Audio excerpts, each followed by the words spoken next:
వారి స్మృతికి నివాళిగా 1971లో బాలమురుడి జీవిత విశేషాలను పొందుపరిచిన సప్తస్వరాలు పుస్తకంలో నుంచి సమయోచిత వాక్యాలు కొన్ని.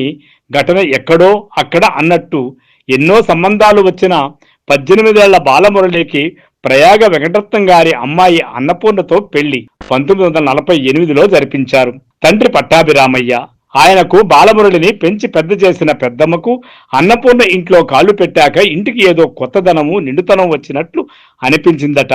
బాలమురళికి తన ఇల్లాలి గురించి ప్రత్యేకమైన కోరికలు ఏర్పరచుకోలేదు. సంగీత విద్వాంసురాలే అర్ధాంగి కావాలని ఆశించలేదు.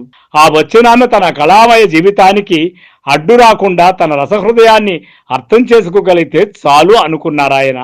అచ్చంగా అన్నపూర్ణ ఆ ఔదార్యము, క్రమస్వభావము, క్షమాస్వభావము తనలో మూర్తింపజేసుకున్నారు. తన భర్త పేరు ప్రఖ్యాతులు గల గాన సుధాకరుడని, అందరూ అపర త్యాగరాజు అవతారంగా ఆరాధిస్తున్నారని మురిసిపోయారు. అత్తారింట్లో తన జీవితం గురించి ఆ చిన్న వయసులో ఊహించుకోలేకపోయారు. ఒక కళాకారుడితో కాపురం అంటే అది ఆడవాళ్లకు ఒక అగ్ని పరీక్షే అని తర్వాత ఆమెకు తెలిసొచ్చిందట.